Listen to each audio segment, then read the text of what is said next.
Kembali di Morning Talk masih bersama dengan Pak Wawan. Pak Wawan, ini ya tadi kalau kita bicara mimpi besar ya dengan Omnibus Law ini adalah bagaimana investasi meningkat dan bisa menciptakan lapangan kerja. Keseimbangan tersebut bagaimana bisa terrealisasi dengan paket Omnibus Law ini, Pak Wawan? Ya, gini kan ada 11 klaster ya, Oke. juga masalah perpajakan, mengasaran aturan agraria, perizinan penggunaan pertanahan, maupun juga ekspor impor dan lain sebagainya. Dan tentunya kita ingin ini menjadi terpadu. Oke. Dan semuanya ada ngeling ya, jadi tidak parsial sehingga satu lini tidak diganjal oleh lini yang lain.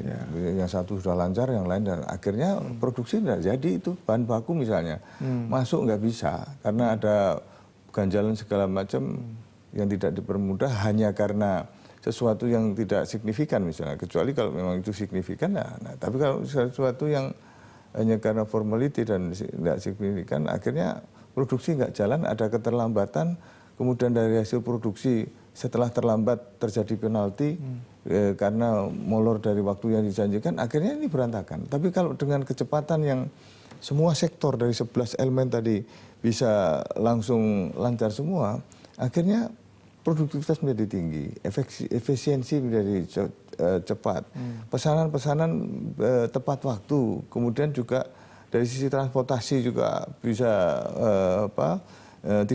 tidak sulit, dari sisi energi, bahan pasokannya semuanya dari bahan baku mulai dari pra sampai kepada pemasaran lancar, maka ini semua akan terasa enak dan barang-barang menjadi lebih murah. Kita mungkin kalau gaji tinggi tapi misalnya harga-harga melambung, akhirnya nggak terkejar juga. Nah, itu kekhawatiran yang selama ini didengarkan atau disuarakan oleh buruh misalnya adalah mereka khawatir kalau justru upahnya menjadi kecil begitu dengan adanya Omnibus Law ini. Ini bagaimana sebetulnya? Sebetulnya ini bukan kok upahnya menjadi kecil, tapi mereka akan terpacu untuk bekerja secara efektif, efisien menggunakan waktu yang ada. Oke. Dan semua pihak tentu ingin enak. Artinya enak itu sama-sama dapat. Jadi dia terpacu dari sisi efisiensi waktu dan produktivitas, dari pihak pengusaha juga terkejar waktu dan target, kemudian dari supply kepada konsumen juga on time. Jadi intinya ini, tidak ada yang, maaf kok misalnya dia tidak mencapai produksi tapi tuntutannya sama. Itu tidak fair. Karena apa? Nanti menjadi beban tersendiri dan dampaknya menjadi target untuk ke konsumen juga akan terhambat. Atau di sisi quality misalnya, quality control tidak dilakukan secara baik karena itu akhirnya di reject di sana. Ini semua sama, artinya menjadi produk yang kita hasilkan ya tidak sesuai standar internasional atau standar nasional. Dampaknya apa? Kalau diekspor juga di reject balik, semuanya apa yang terjadi.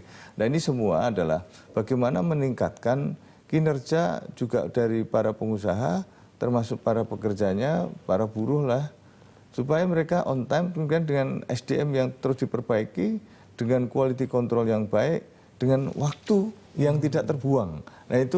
Nah bagi mereka yang lantas tidak memenuhi target, otomatis kan sama ruginya. Dari semua ini kan pengusaha juga rugi, kalau diekspor juga ditolak, ininya juga para pengusaha pekerjanya juga akhirnya tidak sesuai target ya, tidak memenuhi kualifikasi dari upah yang diperoleh. Jadi sebetulnya ini sama-sama memacu bahwa ini hidup bersama, tidak lantas satu lini saja yang diuntungkan sementara lini lain dirugikan. Sebenarnya jadi menciptakan kompetisi juga ya? Untuk akhirnya tercipta kompetisi karena apa? Sehat tentunya. Betul.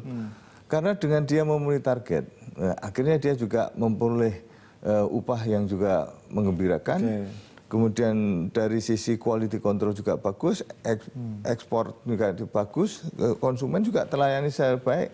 Begitu ada produk lain yang masuk, nah ini juga sudah kualitinya sama, harganya bisa lebih murah karena di dalam negeri. Tapi kalau dengan adanya pasokan dari luar ternyata lebih murah, kualitinya lebih baik, ini habis. Kalau yang namanya ini nggak laku akhirnya bangkrut. Jangka panjang apa yang terjadi kalau semuanya menjadi harga menjadi melambung, tidak kompetitif, bangkrut bersama, ada dampaknya ya yang terjadi secara ekonomi kita akan runtuh dan hanya akan dijajah oleh produk-produk luar. Itu yang kita tidak ingin. Oke, kita akan lanjutkan lagi dialog di segmen selanjutnya, Pak Wawan, dan pemirsa tetaplah bersama kami. Usai jeda, dialog akan kami lanjutkan.